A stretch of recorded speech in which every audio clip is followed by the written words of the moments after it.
I'd like to say thank you to everyone that has taken the time to show up this evening to try to find out some information about the special session regarding the justice impacted student supports here at Wayne State University.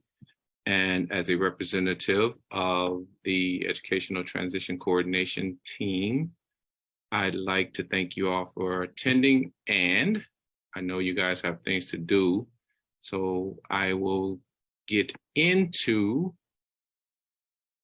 the presentation. Therefore, allow me to share this screen here. And here. Are you allowing other people to come in as well, Amber? Okay, so you're keeping your eye out on that. Thank you. Yep, also I'll keep admitting people. And just real quickly, if you don't mind me introducing myself to everyone here. I hope that you will do that. So thanks so much everyone for joining us today. We usually have Tuesday talks every Tuesday evening, but just because of the way things work, election day. So now we're on a Thursday, and we're really excited to have Terrell here to talk about all the amazing work that he's doing. So my name is Amber Neer. I'm the Adult Learner Program Coordinator.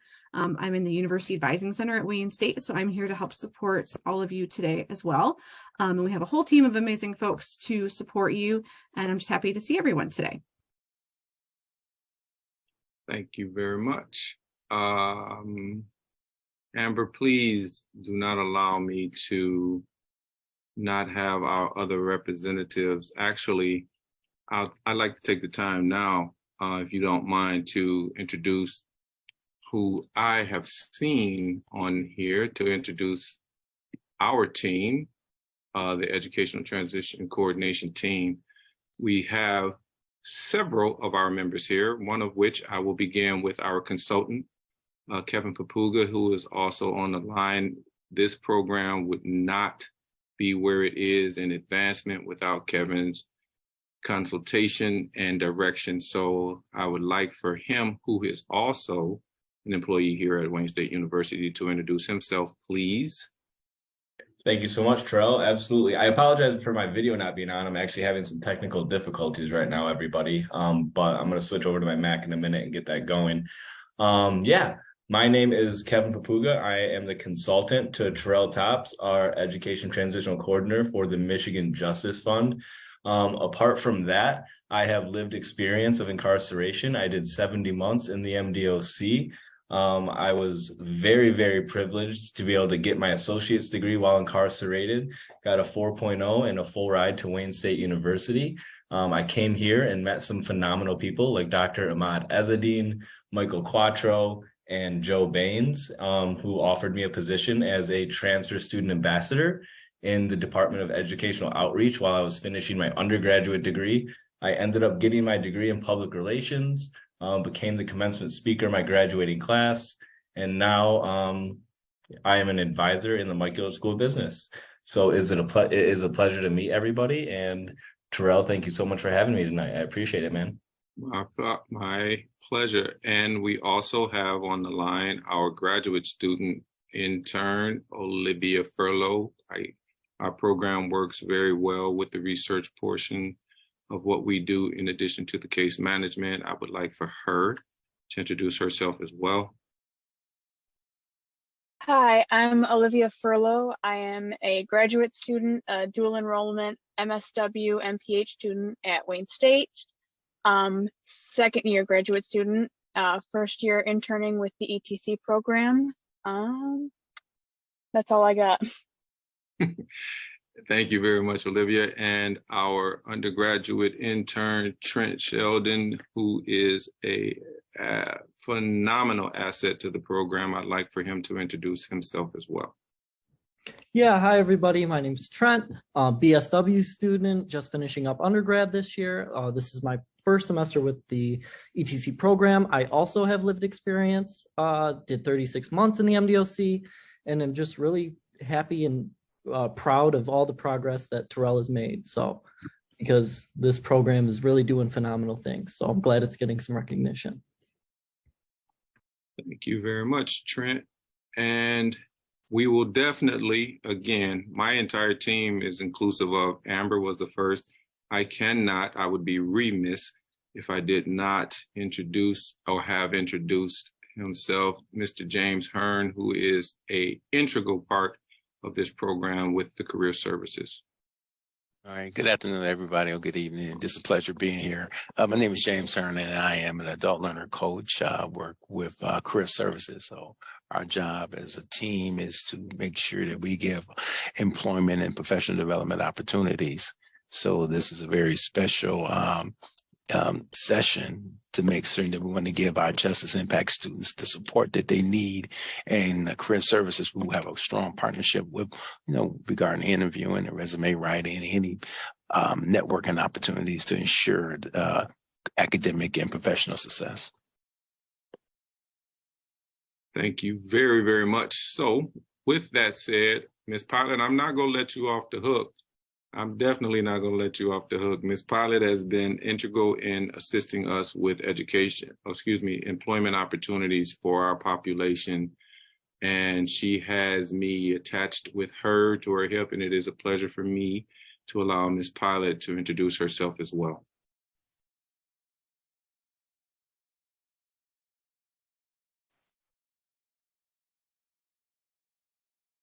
Valerie, we're unable to hear you even though your mic is active.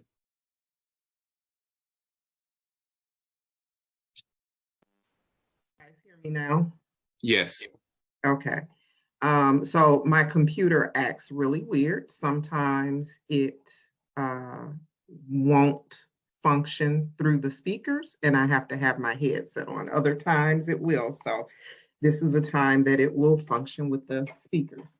So my name is Valerie Pilot, and I am a project manager for the City of Detroit in the HR recruitment division.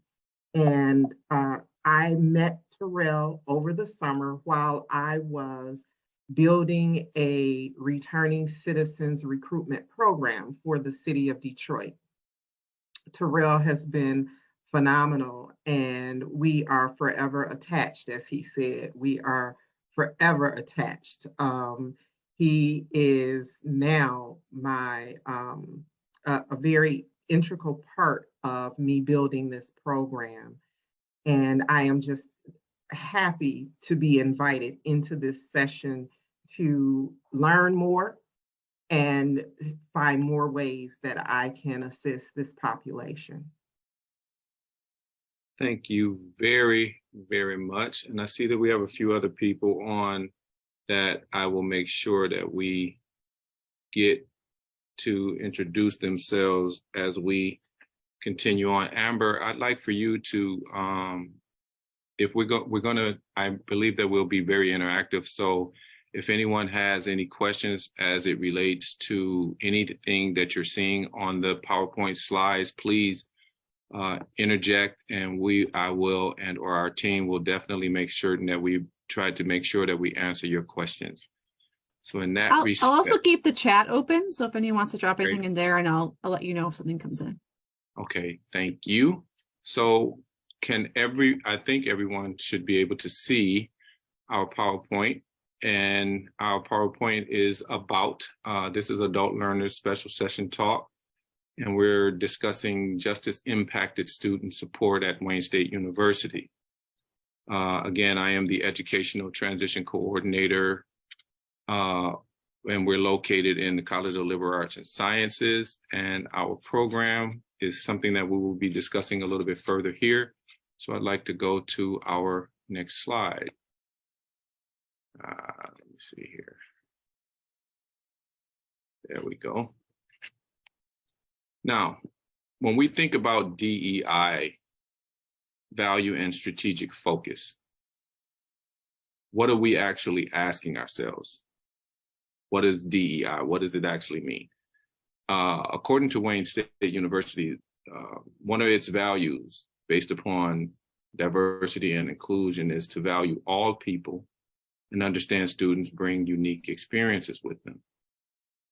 So its strategic focus regarding DEI is an unwavering commitment to what they consider to be diversity, equity, and inclusion. And at the heart of that is student success at Wayne State University. So my question to everyone here, or to anyone that would like to ask or answer, what does that actually mean to you? What does diversity, equity, and inclusion on a college campus mean to you? Is there anyone that would like to interject, especially our guests that are in?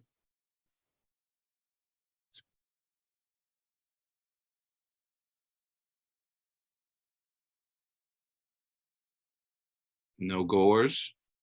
I'll go. Hello, how you doing, sir? Well, how are you?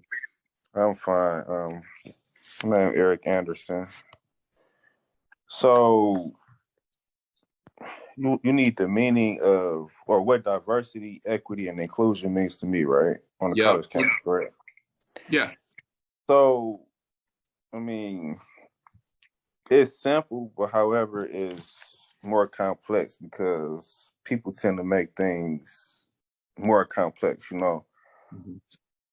Diversity, I see it as being around different people, whether it be different ethnicities, whether it being different financial classes, so to speak, whether it being around people from different backgrounds and all walks of life. However, though I spoke on differences, on a college campus, we are there for one particular reason, and that's to learn. You know, that's to advance in society. You know, that should be the overall goal of all students and for the school itself to advance. And lastly, inclusion. I see inclusion just the ability just to have the opportunity to be thought of in every circumstance that the school got to offer. Okay. Alvin, did you want to include it? Thank you very much for that. Alvin, did you want to include anything regarding this slide? Yes. How are you? My name is Alvin Hill. I am also a returning citizen. This is my senior year. I'm actually applying for the master's degree program, so I wanted to come here and see, you know, different things that's going on. The diversity of the campus is actually pretty good to me. I've not had a problem with getting along, and I'm not walking around with a stamp on my head saying that I'm a returning citizen or anything like that. But even when I do speak on it in class, that's how I ended up getting in touch with Mr. Tops. I've seemed to be everybody seemed to, you know, get along pretty good. So, and it's a lot of different types of people, different age groups, different ethnicities, LGBTQ, all of that. I'm having a great experience here. This is my first time on the campus. I also got an associate's degree in Milan. I got it in Milan, Michigan. Equity, everything. Like I said, the entire school seems to open its arms to me, and I've had a pretty good experience there over the last year and a half.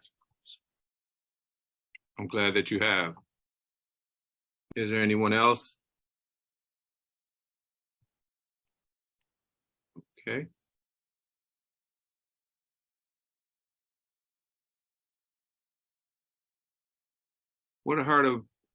Where is the heart of Wayne State University? It's in Southeast Michigan. And in Southeast Michigan, as you can see statistically with this data point, there are almost 700,000 people in Southeast Michigan that have some college and no degree. Now,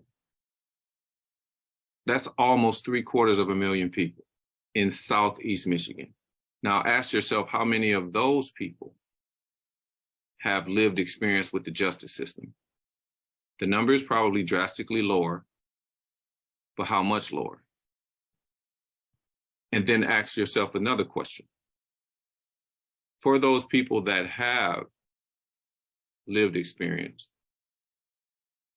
how many of those people think that they could actually attend college or would be welcomed to a college? Mr. Hill, I'd like to ask this question to you. When you were initially coming onto the college campus, did you have anxiety about that due to your lived experience with the justice system? No, I dealt with prison. I mean, I've dealt with state prison. And then most recently, I just had a federal prison stay. So no, I was comfortable. You go from compound to compound over years. And I was 18 when I started my prison career. So I didn't feel any type of discomfort. I was excited. Okay.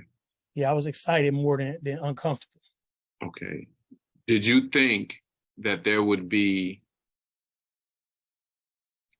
a double-digit number of people that you may have come into contact with on a college campus that had similar experiences to your own? No, I actually didn't know until I got in contact with you, to be honest. I thought it was a rather rare thing, even though I graduated with some people. The program didn't lend itself to go home and finish. The program pretty much was, finish in here, get you an associate's degree and make us look good like we're doing our job. So I didn't think that people would actually be coming home and transitioning into a bachelor's degree and going further with their education. I thought that once again, it was like, let's get some good time. Let's get this program in here so we have something to offer you guys to make it look good like we're doing our rehabilitation job. But, once I got in contact with you and, you explained things to me a little bit, it was like, okay, it's actually a program for people like me. So that's why I reached out and said, is there anything I can do to help? Because I want to help people. I actually lost a guy. It was only one other African-American guy that I graduated with in Milan, and he actually OD'd last week. So that's what made me reach out, because he came to the school. He actually came. I talked him into coming to Wayne State last semester, and I don't think he finished the semester. I think, life kind of got a hold of him, and he ended up doing a little too much, and he OD'd last week. So that's why I reached out to you more recently and said, is there anything that I could do? Like, I really want to help the guys that's coming from that to be able to come into this and be as comfortable as possible and actually understand that it is more like us, because I didn't have anybody to help me make that transition. I just was full of excitement and went at it with a full head of steam. I appreciate you sharing that. Thank you very much. Thank you. So what is the ETC program, the Educational Transition Coordination Program? What actually is it?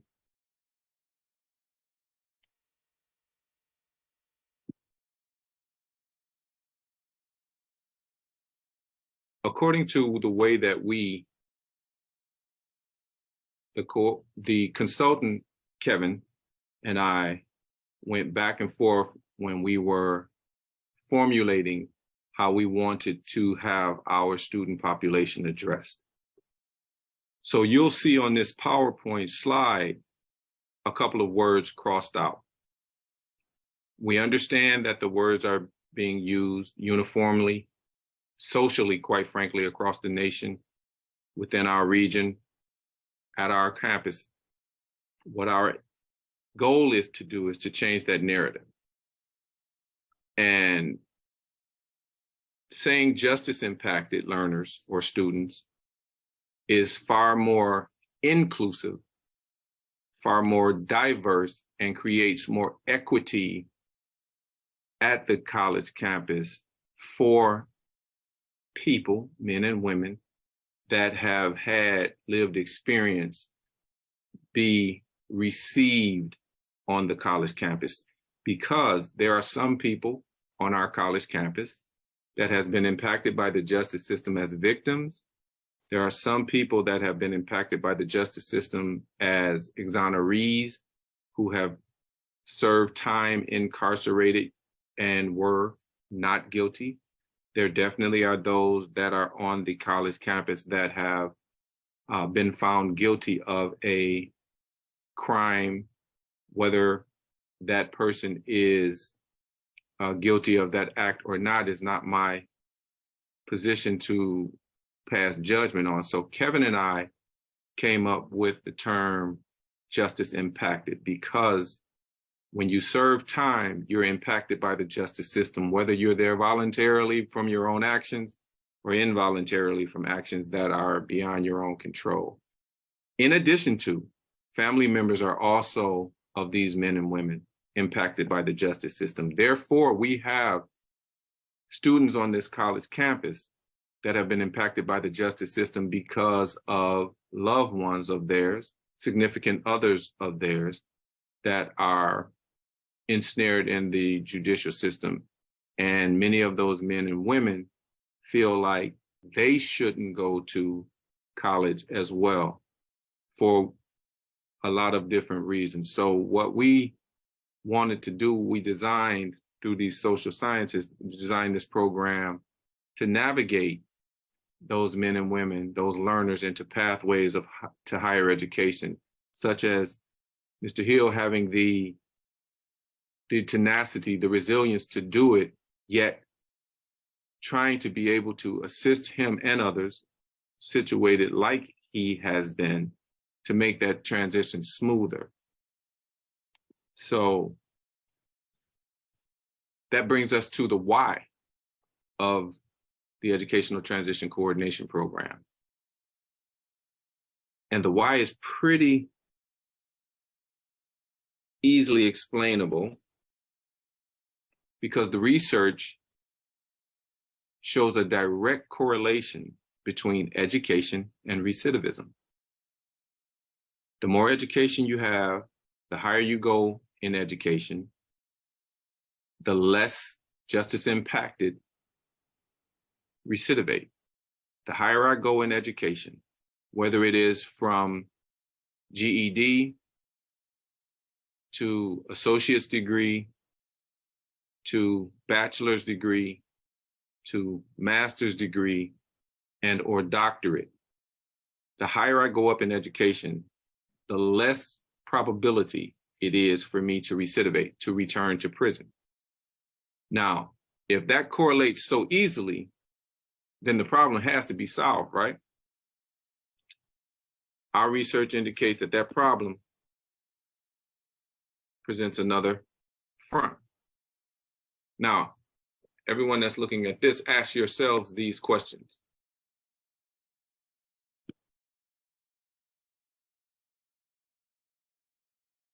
Now, I would like to ask, Eric, are you still with us?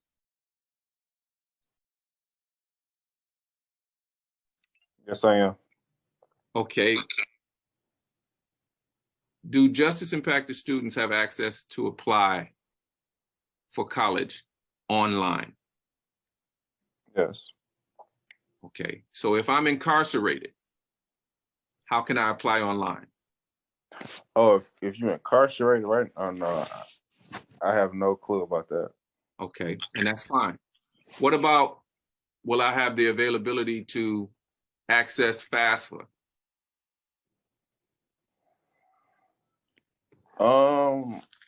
I would have to say if you have the ability to apply for college, I would think you got the ability for FAFSA. Yeah. Okay, that's fair. What about how many of your credits that would transfer over to a school like Wayne State University?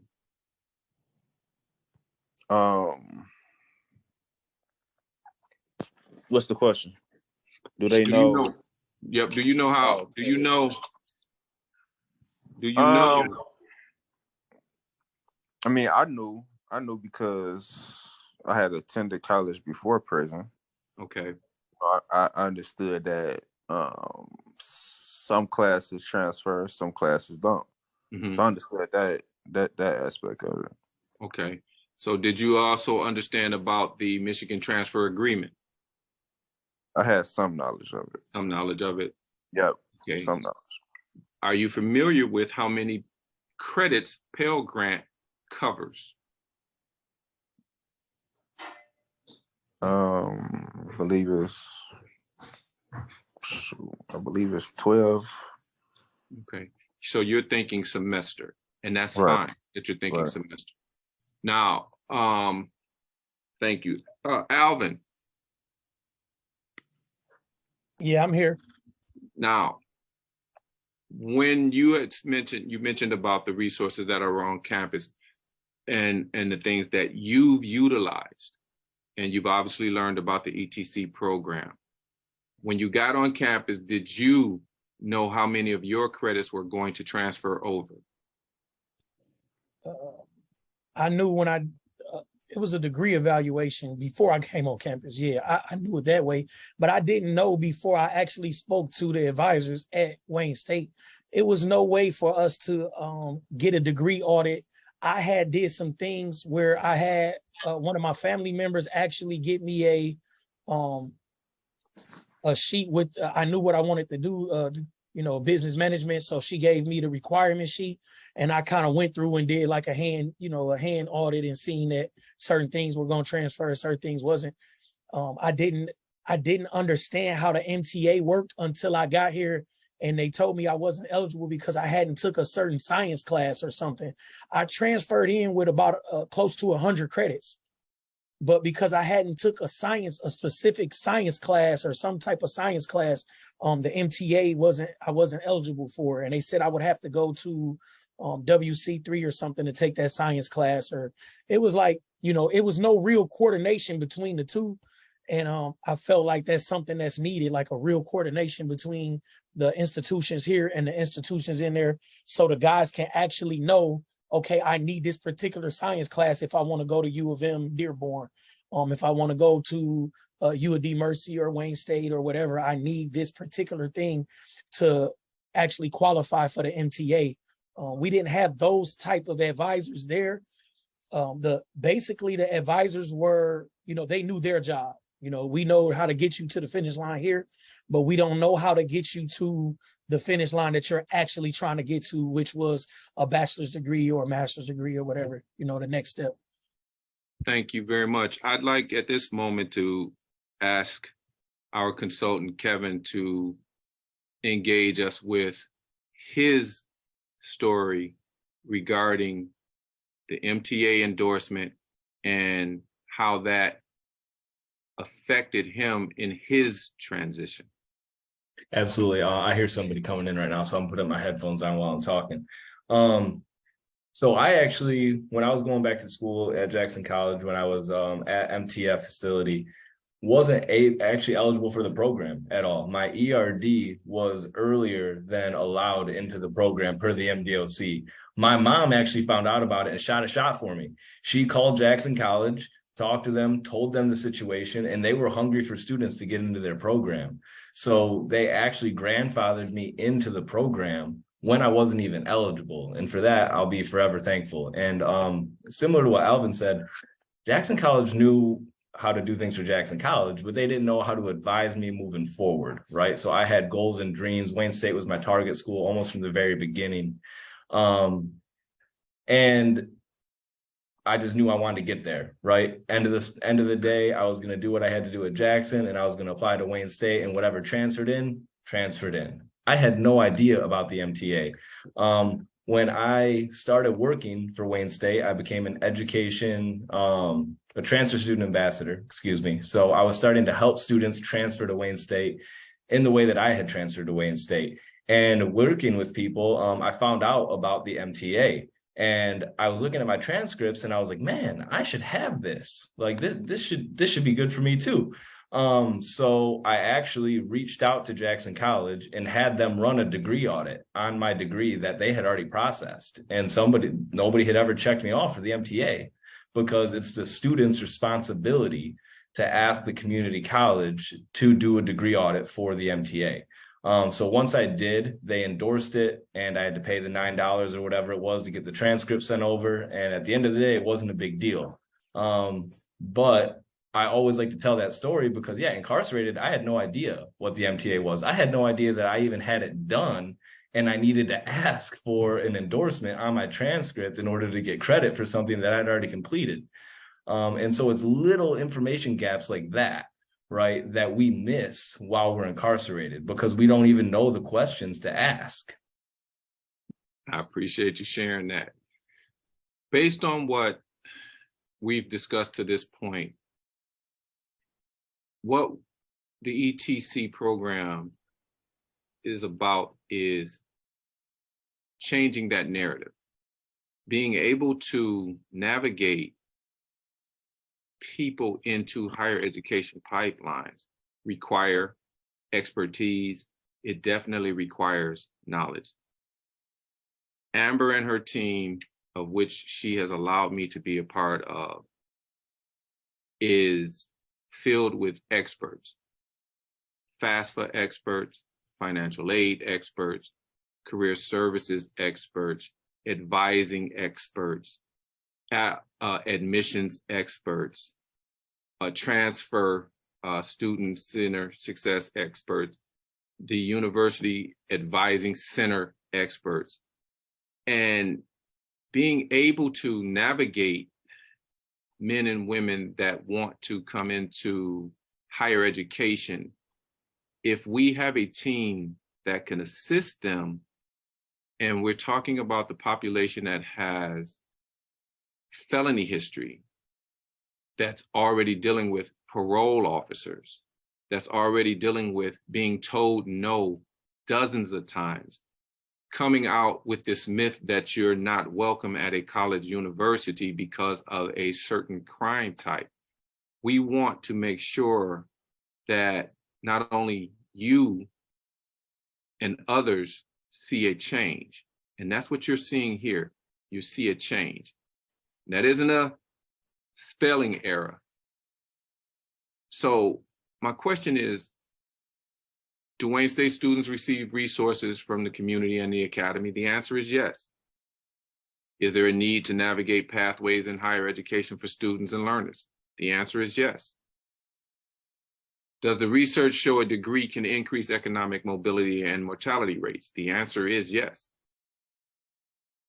But based on the questions that was just asked and stories that were just shared, there are a great deal of men and women that are incarcerated that don't know those answers are yes. They have no idea that those answers are yes. It isn't the fault of a college when we're in facility to promote what they do. Our research has indicated that once that support stops, there's a Grand Canyon between leaving that facility and going into the next, even if it's just a community college and or a university and or vocational trade. So we believe with the research that we're doing that we can fill those gaps to make those transitions smoother, to make that bridge more solid. Kevin can assist me. Amber can assist me. James can assist me. Miss Pilot can assist me. Alvin can assist me. Eric can assist me.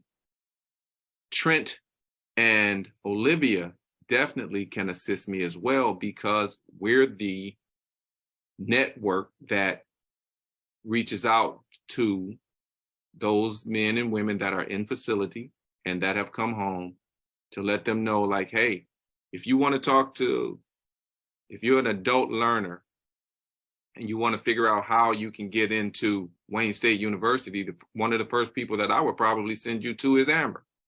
Now, if you're an individual that has lived experience, I would definitely have you probably come into my office and set up something with Amber. You know, but I want to get to something that's extremely important. And this is extremely important for you, Mr. Hill and Mr. Anderson. You got to continue to have connections with career services because Trent, could you answer the reason why it's important for us to be connected with career services? I think that navigating,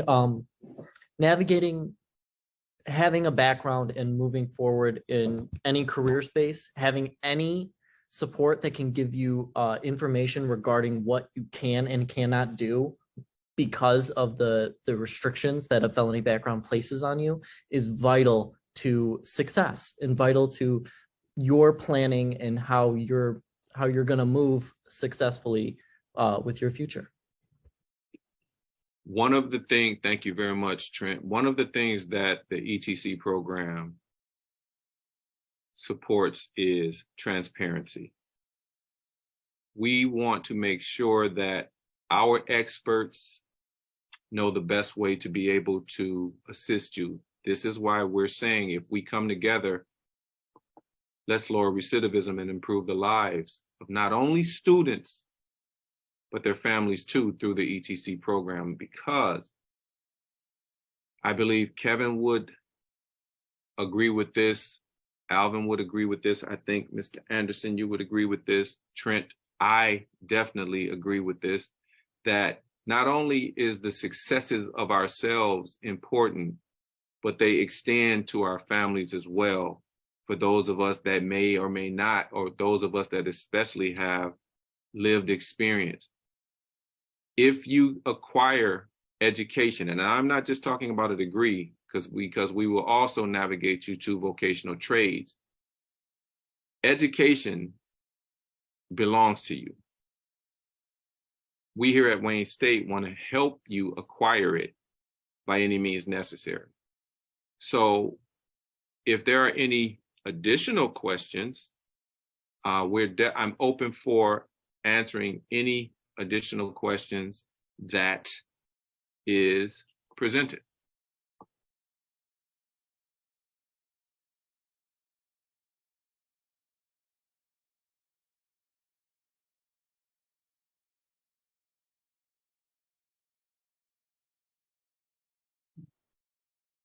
Trell, first of all, I want to say you did a phenomenal job presenting the ETC program tonight. Thank you so much. It's been absolutely amazing working with you, getting to consult you and getting to just vibe out with you. For real, you are the perfect person to be leading this, and you are the perfect figurehead for the change that is happening with this program and throughout this program. You and I, we get to talk almost every week, and we get to talk about matters, small and large concerning this program and the peripheral visions of this program. With everything that we're doing right now, what do you think is like the most important message for justice impacted citizens coming home? I think the most important message is that they belong. They belong on the campus. It's as simple as that. They belong. Beautiful. Absolutely. I couldn't agree more. And they can do it. And we're here to help them. We're definitely here to help them. And, one of the things that I constantly tell the guys when we go in is that you've already done the hard part. Surviving where you're living, you've already done the hard part. Doing the schooling is easier, but the how to, the when to, the what to, that's what we're here to help you with. Those things, we can fill in those gaps. How do I apply? When do I apply? Why do I even need to apply for this type of grant comparable to this? Why is a unsubsidized and a subsidized loan? What's the difference in that? How does housing look on a campus? And then those of us that have a lived experience, that question has a different layer. Because if a person say, well, how does housing look? And a person has a certain type of crime type, my question is going to be to him, what type of crime type do you have? Because a certain type of crime type is going to make it far more difficult for housing to be acquired on campus. And that's me being transparent. That's our program. And that's what you and I have been talking about. That transparency is imperative because housing, Amber and I, we'll be in a meeting pretty soon. That's a beast. That is a beast that we're trying to figure out. It's just a beast for general traditional students. And when I say traditional students, I am not suggesting that anyone that's on this line isn't a traditional student. I am saying a traditional student that doesn't have a type of lived experience that could automatically get he or she a note. It just will automatically get he or she a note. That's what I mean by traditional student. So traditional students can have difficulty acquiring housing. So just generally here at Wayne State University, so acquiring housing for a man or a woman that's been incarcerated for 15 years, 10 years, 20 years, and when he or she is released, has nowhere to go. Acquiring housing, should we have that type of housing for students? We absolutely should have that type of housing for students. Yet, that DEI that we talked about early on in the PowerPoint, what's it actually look like? That's why I asked that question. What's it actually look like? Because we don't have that type of housing here. So what does it actually look like? What does diversity, equity, and inclusion actually look like? Well, to me, it looks like all-encompassing rainbow of lived experiences, which includes men and women that have, let me put it this way, that have served their time and have every right to be on a college campus as long as they have the grades and the means to do it. Every right. And that's what the research, we're trying to find out the how to, so we can make sure that we continue to build this model for sustainability and replication. And what will accomplish that quicker than anything is success stories like Kevin's, success stories like Alvin's, success stories like Eric's, success stories like Trent's, success stories like mine, success stories that will be Ken's, etc. We're the tip of the sword. So we have to pierce the wall with our resilience and showing people I belonged and I showed you that I belong.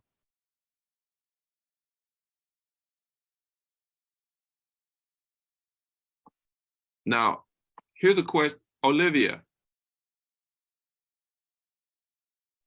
Yes. Since being a part of the program, what is it that you think has stood out the most to you? I think for me, having not the justice impacted background, I guess I never really realized how difficult it can be to make transitions with that background, whether it be housing, transportation, or just lack of resources in general. So learning that every single person has a different story and meeting every single person where they're at in that assistance program or part of the program has definitely been like an eye-opening thing for me. I appreciate you. Trent, being on both sides of the coin, what do you think has stood out the most to you? I think Olivia makes a great point in understanding that everybody's circumstances are different. My circumstances, Kevin's circumstances, everybody's circumstances getting out is so different. And I think that's a very valid point. But I think one of the positive things that I've taken and one of the great things that I've seen in the program is the drive and effort and the motivation that all of these justice impacted students are coming in with, and the nature that they are just so committed to their education and succeeding at whatever university they choose. I appreciate that. Alvin, thank you for being a part of this. But before getting to you, Ms. Pilot, how do you think the information that we've shared with you today could aid what you do? Well, can you all hear me? Yes, ma'am. Okay, so the housing, I know that housing in general for our justice impacted citizens is difficult. The realization of this conversation is about the college campus and how that is a huge issue for college students that fall in that space. That is new for me.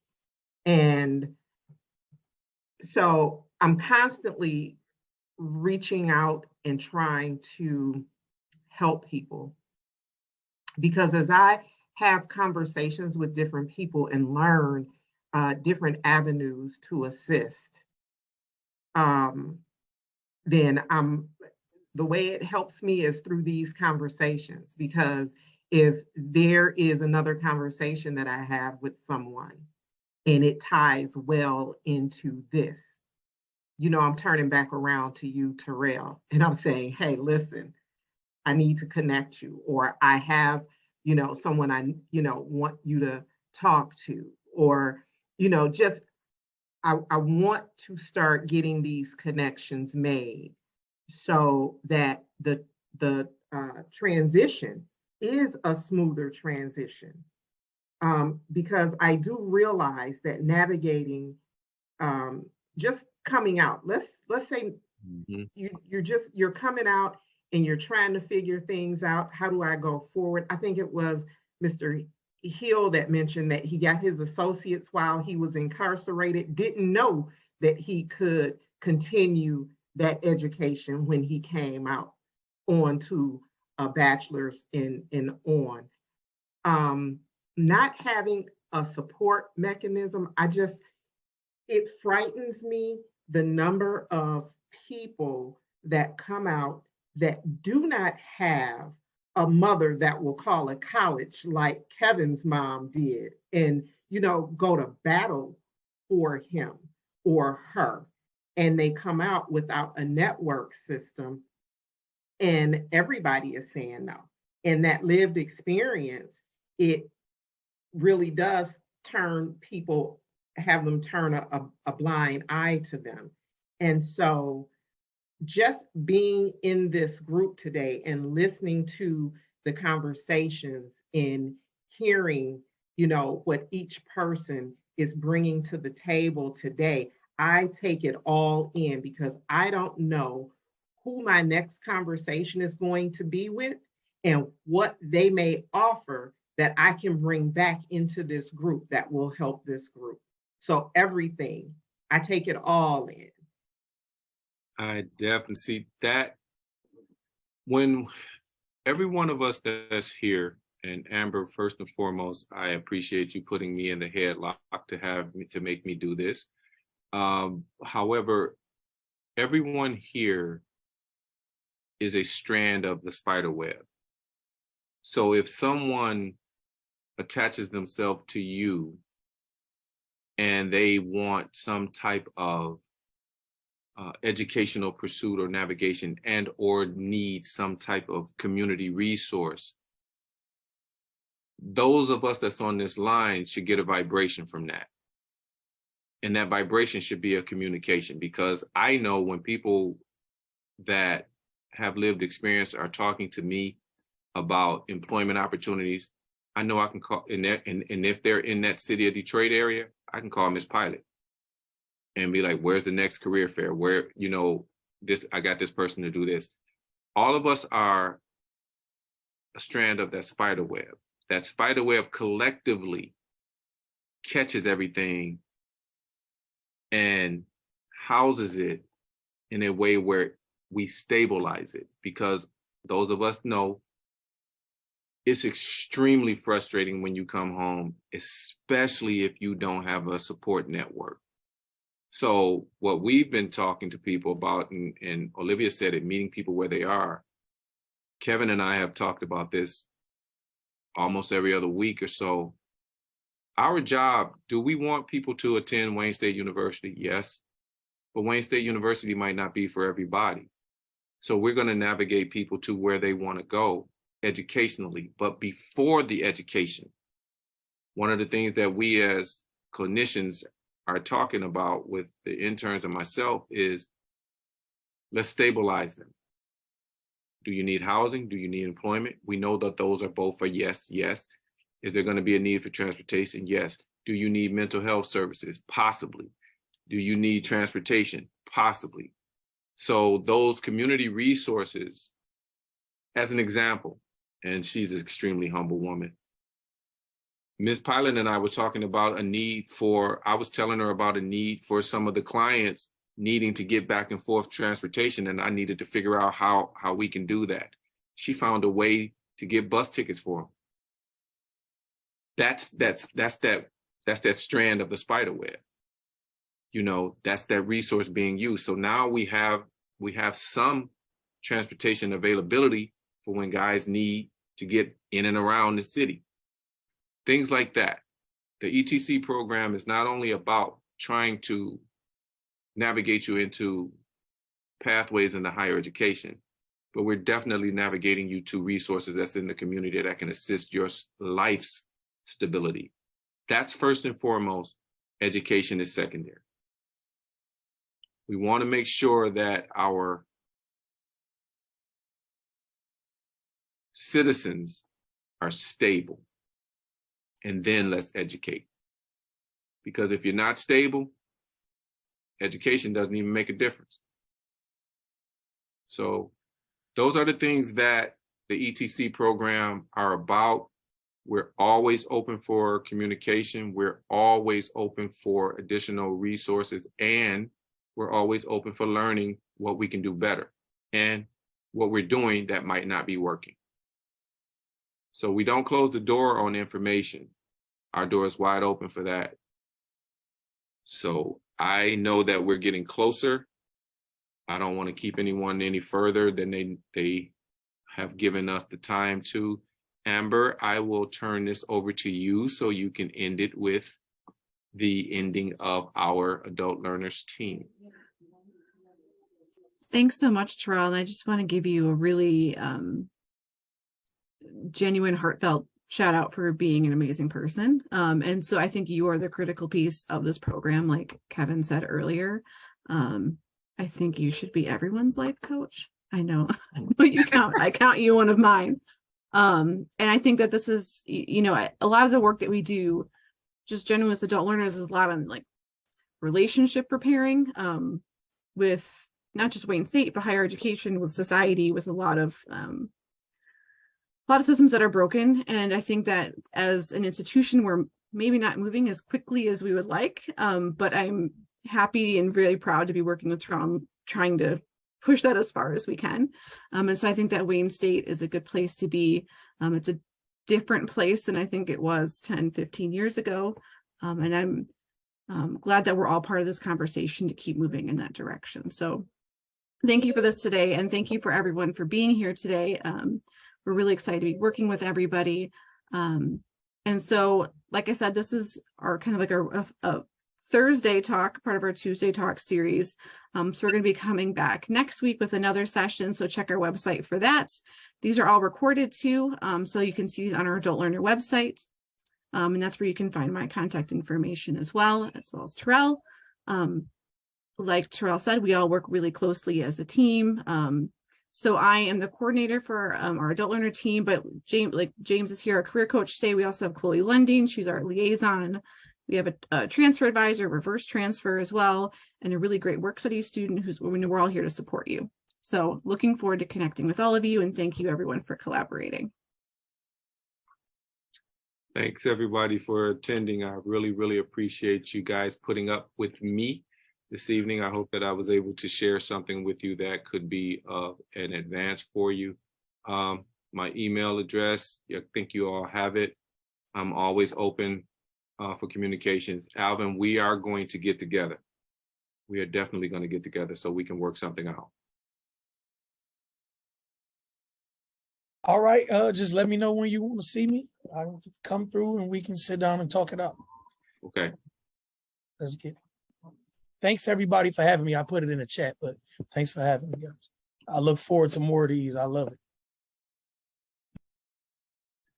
Ms. Thanks, Pilot, everyone.